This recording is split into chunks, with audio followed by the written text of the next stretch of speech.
Bienvenidos al cuarto vídeo del curso de electrocardiografía para atención primaria. En este vídeo vamos a ver las alteraciones electrocardiográficas del QRS. Como todos sabéis, el QRS se genera por la despolarización de los ventrículos. Va a ser el resultado de la suma del vector septal más el vector de pared y por último del vector basal. Este QRS debería no medir nunca más de 0,12 segundos de duración, el equivalente a 3 cuadraditos pequeños. ¿Qué vamos a ver en el complejo QRS? Pues vamos a valorar las siguientes partes. Vamos a ver si existen Qs patológicas en derivaciones congruentes anatómicamente. Vamos a ver cómo es la progresión de la onda R en precordiales.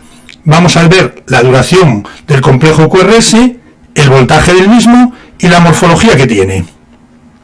Empezaremos entonces por la onda P. Para ello deberíamos diferenciar la Q normal de la Q patológica. Definimos que la Q será normal cuando mide menos de 0,04 segundos, es decir, cuando mide menos de 1 milímetro, un cuadradito pequeño, y cuando la profundidad de la misma no excede al 25% de la R del QRS. Si es mayor de esos 0,04 segundos y la profundidad es mayor del 25% de la onda R del complejo QRS, estaríamos hablando de una Q patológica. Por lo tanto, cuando miramos las ondas Q, no deberíamos ver nunca ondas Q en las derivaciones V1 a V3. No deberían estar, por lo tanto, en estas derivaciones V1 a V3.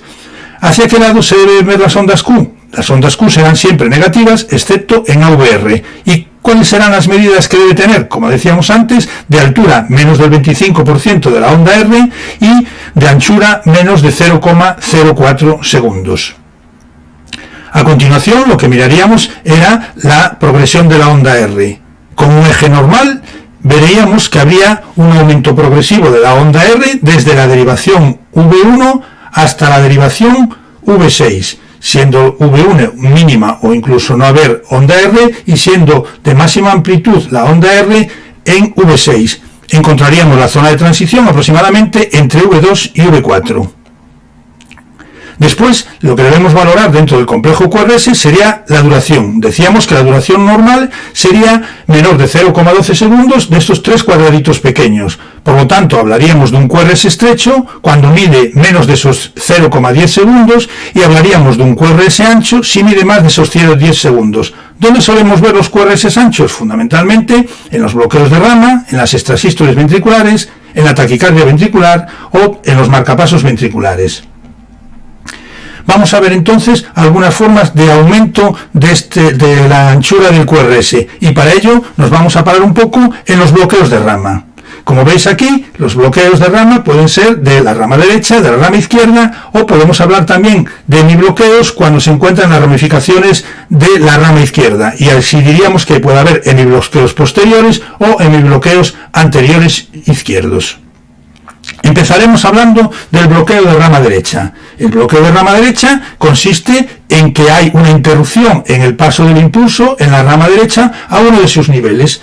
Entonces lo que va a ocurrir es que el corazón, donde primero va a producir sus impulsos, va a ser por la rama izquierda, dado que ésta no ve ninguna interrupción a la transmisión del impulso. Se genera un primer vector que va dirigiéndose de izquierda hacia derecha y esto nos va a dar en las derivaciones derechas una primera onda que es una onda R. A continuación se va a despolarizar todo el ventrículo izquierdo generando los vectores número 2 que va en dirección hacia la izquierda, por lo tanto esto lo veríamos como una deflexión negativa en la derivación 1 y finalmente veríamos los vectores que se dirigirían a través de la masa ventricular al ventrículo derecho y generarían los vectores 3 y 4 que se aproximarían a la derivación 1 y esto generaría otra nueva onda R.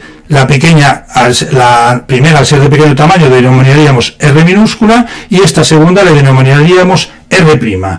Esto, si lo vemos desde V6, es justamente lo contrario. Primero una onda pequeña negativa, el vector 2 generaría una onda positiva y por último la suma de los vectores 3 y 4 generaría una onda negativa que, como veis, es un poquitín más ancha, dado que al ir por el ventrículo y al ser de conducción mucho más lenta que la de His, tardaría mucho más tiempo. Resumiendo todo esto, vemos y definiríamos el bloqueo de rama derecha como aquel cuya duración es mayor de 0,12 segundos, con un eje desviado hacia la derecha y con la morfología, como decimos, en V1, R, S, R' en las derivaciones derechas, es decir, sería en AVR, en V1 y en V2.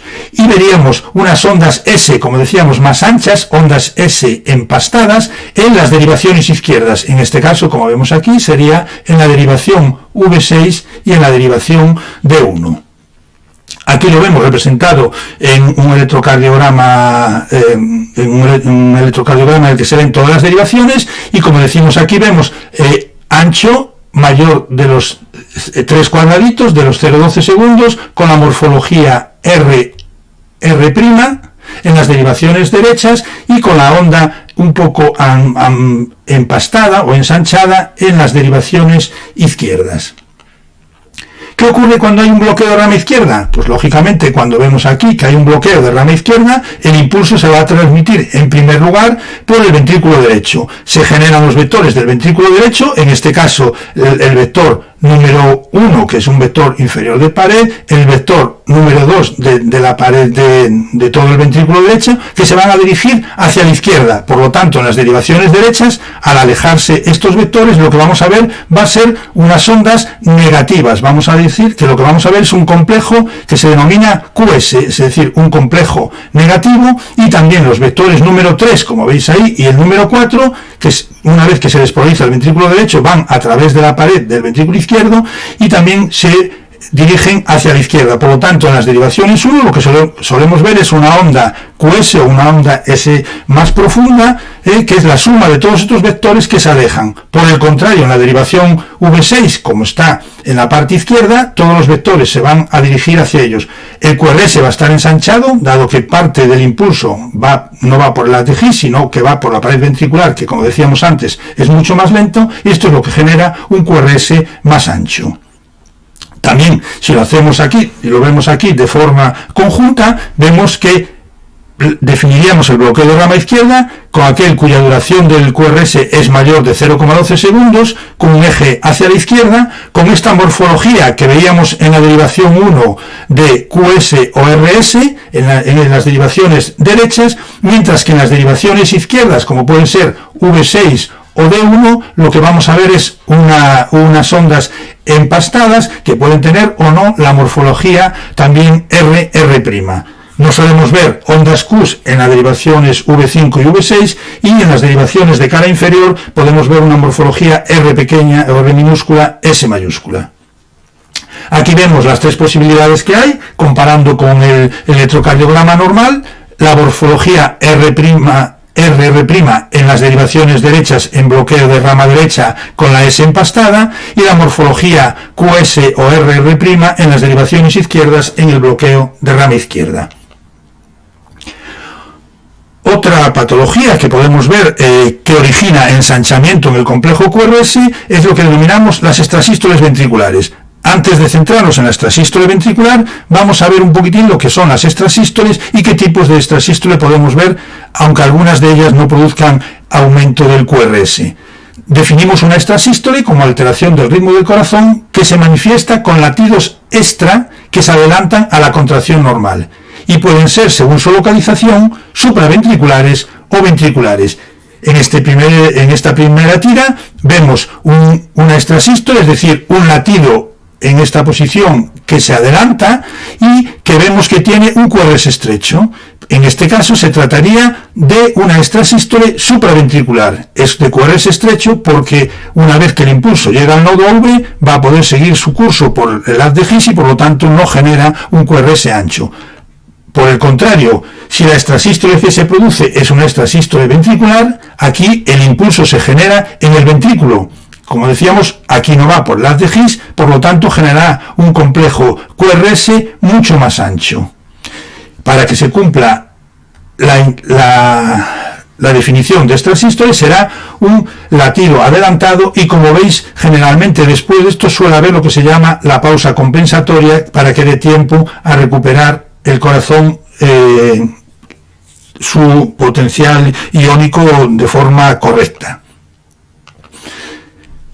Haciéndolo como resumen, tendríamos las extrasístoles auriculares, en las cuales sí que suele haber onda P, el QRS suele ser estrecho y suele haber un PR distinto al previo en estas extrasístoles auriculares.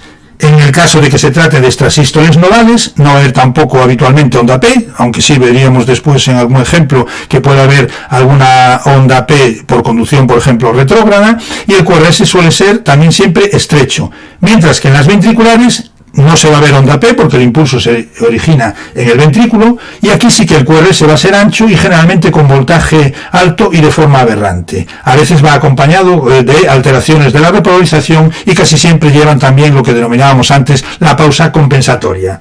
Vemos en estas tiras los ejemplos de extrasístoles auriculares. Como veis aquí, en el primer lugar hay una P distinta de lo normal, con un latido aquí que se adelanta y la pausa compensatoria, como decíamos antes. Lo mismo ocurre en el complejo de abajo. Vemos aquí una P distinta, un latido que se adelanta y la pausa compensatoria para recuperar la posición iónica correcta. Aquí veríamos el caso de extrasístoles de la unión, que puede verse, como decíamos, de diferentes tipos. Los que vemos muy habitualmente son los que no llevan onda P visible, como vemos aquí en el ejemplo del medio, que no vemos una onda P, pero sin embargo puede haber otros que sí tienen una onda P invertida antes del QRS, como en el primer ejemplo, o bien con una onda P invertida luego del QRS. Y tendríamos las que sí aumentan la anchura del QRS y serían las extrasístoles ventriculares. Se trataría de un complejo QRS ancho, con morfología, como veis, similar a la de los bloqueos de rama. El complejo QRS nos va precedido de la onda P, como decíamos, sale del ventrículo y por lo tanto no hay onda de despolarización auricular. Está anticipado, como veis ahí, sale antes del lugar donde le correspondería salir el complejo QRS normal, y como veis también aquí existe la pausa compensatoria para que le dé tiempo al corazón a recuperarse. El RR vamos a ver que está de forma irregular. En vez de ir en el lugar donde le correspondería, vemos que hay el latido adelantado de la extrasístole y por lo tanto hace que sea irregular. Aquí vemos otros ejemplos en esta misma tira de otros diferentes focos de origen de extrasístole ventricular. Poniendo las posibilidades de las extrasístoles, podemos decir que se pueden dividir. Los casos que podemos ver en la práctica clínica pueden ser extrasístoles aislados, que se ven de forma muy poco frecuente en el registro electrocardiográfica. Pueden ir en forma de pareja, como veis ahí, que en la forma de pareja van de dos en dos, lógicamente. En el caso de que sean tres extrasístoles seguidos, estamos hablando ya de taquicardia ventricular, y después pueden seguir en ocasiones lo que denominamos una cadencia fija, y así diríamos que van en bigeminismo cuando ocurre que hay un latido normal y una extrasístole, un latido normal y una extrasístole. Decimos que en este caso se produce un bigeminismo. En el caso de que haya dos latidos normales y a continuación una extrasístole, y como vemos aquí, dos latidos normales y una extrasístole, hablaríamos de trigeminismo. Si fuesen tres latidos normales y una extrasístole, diríamos que irían en cuadrigeminia.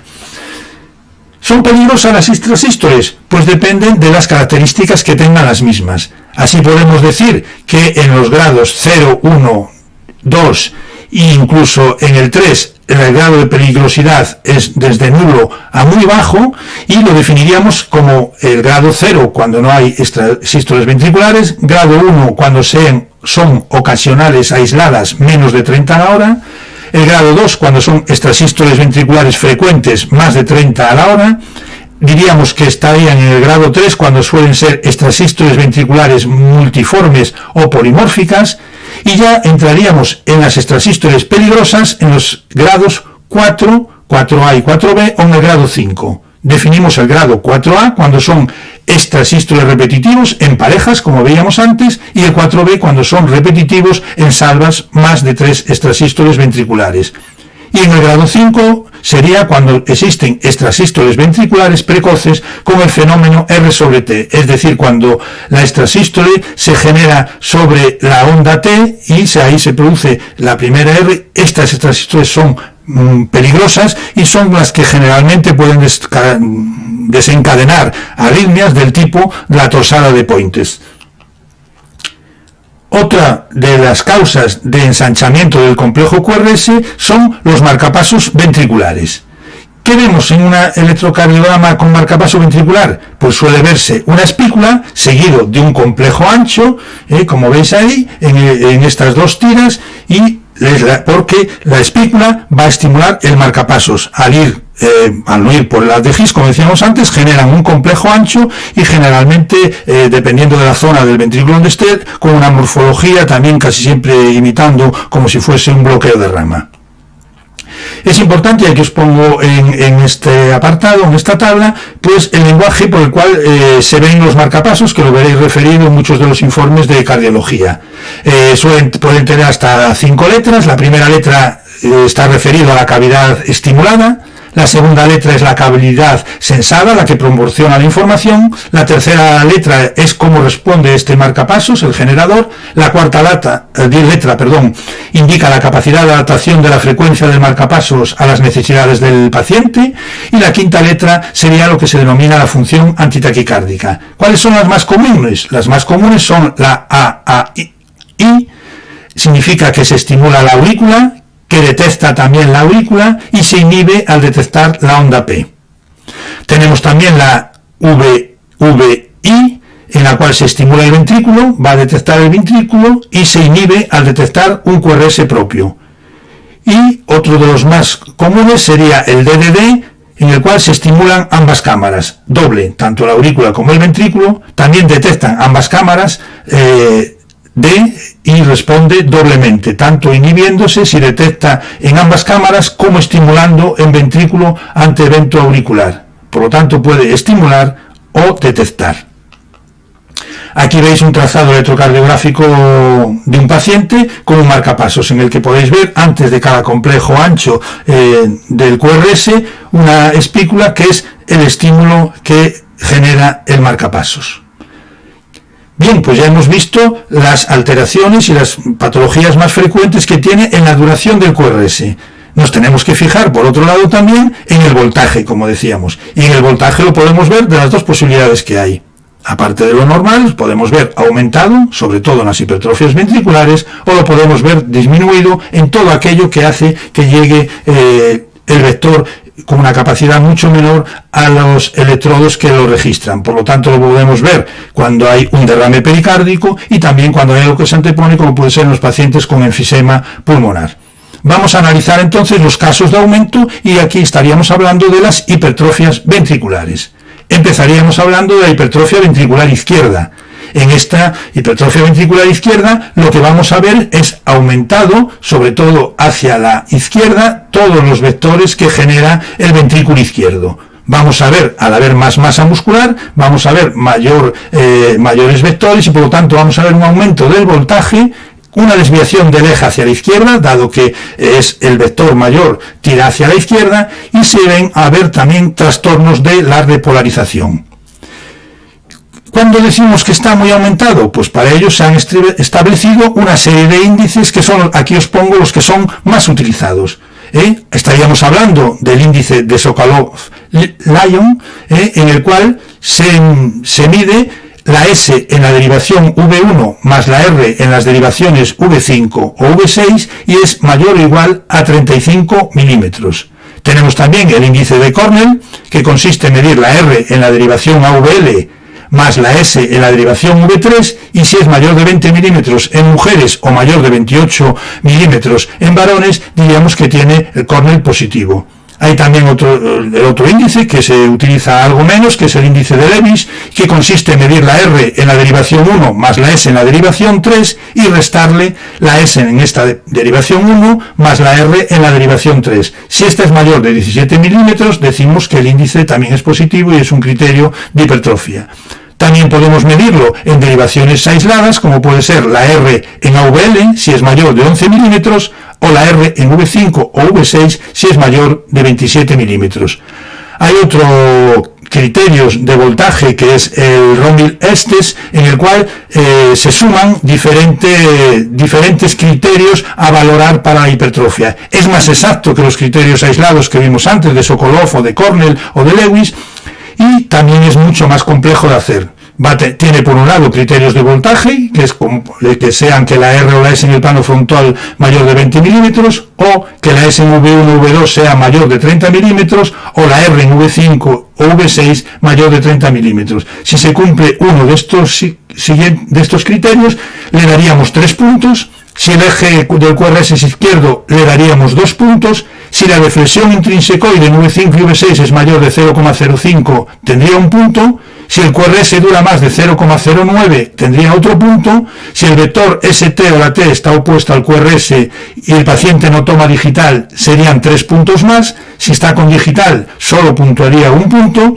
Y después, si además hay crecimiento de la aurícula izquierda, se le daría también 3 puntos. Cuando decimos que tiene criterios sugestivos por Romilestes de hipertrofia ventricular, pues si tiene 4 puntos, hablaríamos de hipertrofia ventricular probable, y si tiene más o igual a 5 puntos, diríamos que tiene una hipertrofia ventricular izquierda presente. La hipertrofia ventricular podemos decir que tiene además criterio de sobrecarga sistólica o de sobrecarga diastólica. ¿Cuándo decimos que tiene criterios de sobrecarga sistólica? Pues cuando la onda Q de voltaje es decreciente hasta desaparecer en V5 V6, cuando hay un aumento del voltaje de la onda R, cuando aumenta la deflexión intrínsecoide y cuando vemos alteraciones de la ST y la onda T en la cara lateral, con una onda T negativa y asimétrica. Por otro lado, decimos que hay sobrecarga diastólica cuando vemos una onda Q profunda y ancha en V5 V6, cuando la deflexión intrínsecoide es mayor de 0,045 en V5, cuando se ve el aumento del voltaje de la onda R, y aquí la onda, en vez de ser negativa, va a ser una onda T picuda y aumentada de voltaje. En este caso, estaríamos diciendo que hay hipertrofia ventricular izquierda con sobrecarga diastólica. Aquí vemos los ejemplos de la hipertrofia ventricular izquierda. En este caso, si miramos el Sokolov y vemos la S en V1 más la R en V5 o V6, vemos que en este caso mide 50 milímetros, por lo tanto cumple el criterio de Sokolov, mayor o igual de 35 milímetros. Si miramos el índice de Cornell y vemos la R en AVL que suma 5, la vemos aquí, más la S en V3, vemos que la S en la derivación 3 es mayor mide unos 25 milímetros, por lo tanto 5 más 25 serían 30 milímetros. Independiente de que fuese el electrocardiograma de un hombre o una mujer, cumpliría los criterios de mayor de 20 en mujeres o mayor de 28 en varones, al tener una medición de 30. Por lo tanto, diríamos que tanto el índice de Sokolov como el índice de Cornell es sugestivo de hipertrofia ventricular izquierda. Lo mismo si aplicamos también en la derivación V5, V6, mayor de los 27, y vemos que aquí mide 5, 10, 15, 20, 25, unos 27 milímetros también. Por lo tanto, también este electrocardiograma es sugestivo de hipertrofia ventricular izquierda.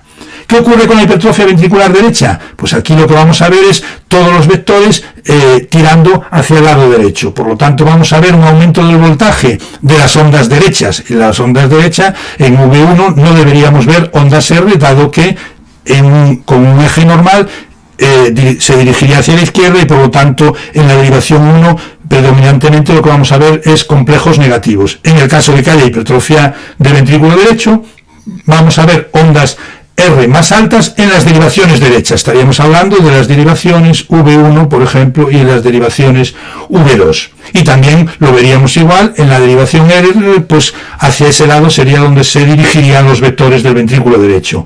El eje va a estar desviado, lógicamente, también hacia la derecha, y también en las hipertrofias ventricular derechas solemos ver trastornos de la repolarización. Por lo tanto, definiríamos las hipertrofias de ventrículo derecha con criterios de voltaje. La onda R sería mayor que la onda S. En V1 más la S en V6 es mayor o igual a 11 milímetros. Como decíamos anteriormente, va a haber un eje derecho a 90 o más grados, y vamos a ver cambios de repolarización en estas derivaciones derechas.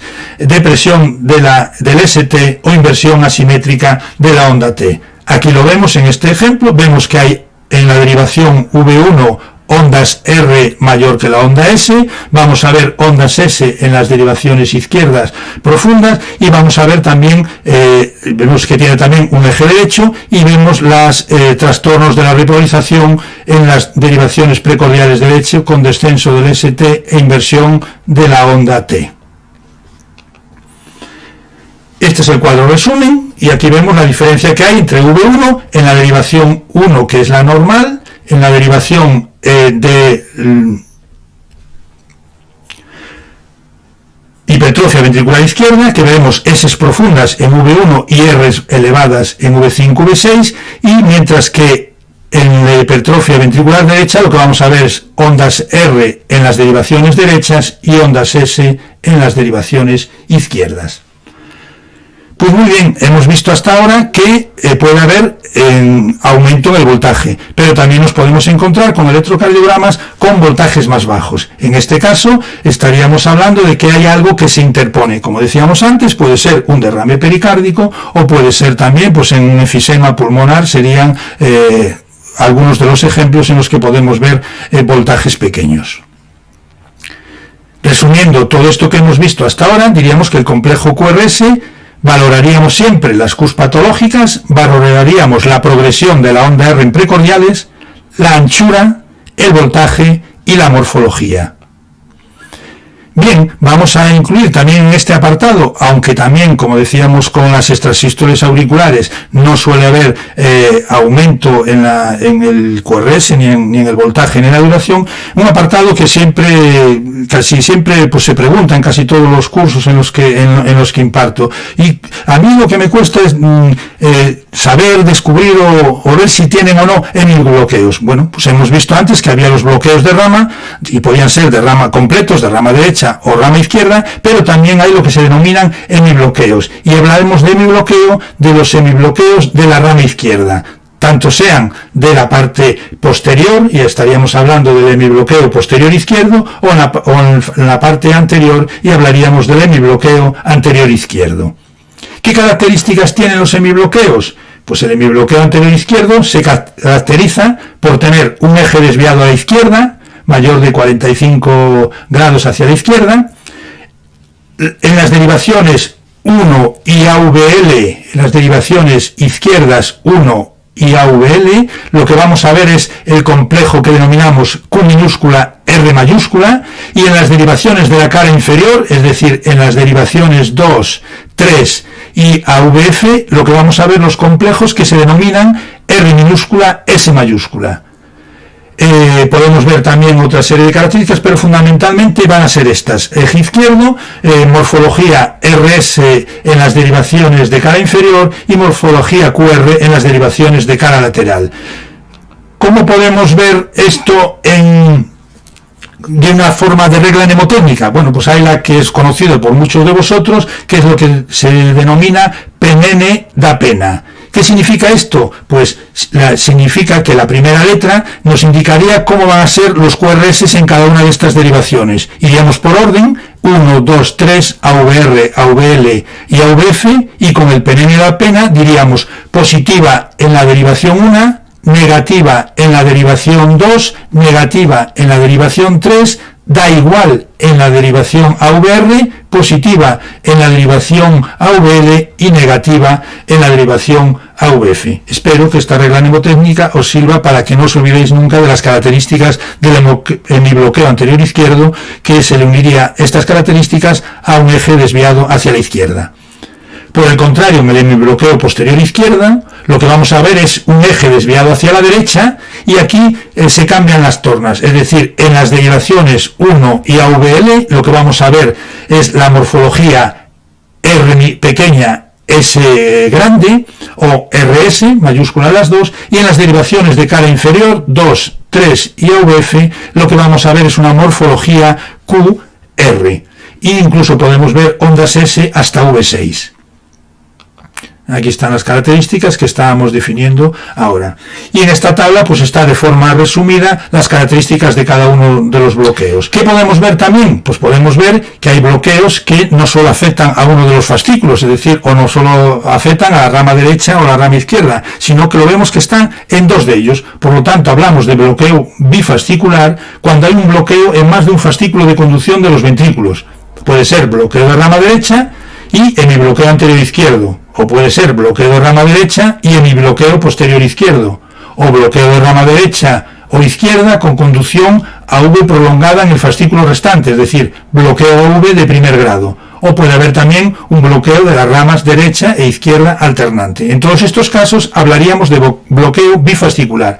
Y también se puede dar el caso, como en este ejemplo, en el que vemos también el PR aumentado, con lo cual vemos un bloqueo AV de primer grado, vemos que hay la morfología RS en las derivaciones 2, 3 y AVF, y QS en las derivaciones 1 y AVL, por lo tanto estaríamos hablando de un hemibloqueo anterior izquierdo, y vemos también ensanchado con morfología RR' y diríamos que tenía también un bloqueo de rama derecha, por lo tanto este electrocardiograma tendría un bloqueo trifascicular. Es importante detectarlo porque la mayoría de estos bloqueos trifasciculares y de aparición reciente pueden ser subsidiarios de colocación de un marcapasos. Con esto finalizamos este cuarto vídeo que espero que haya sido de vuestro interés.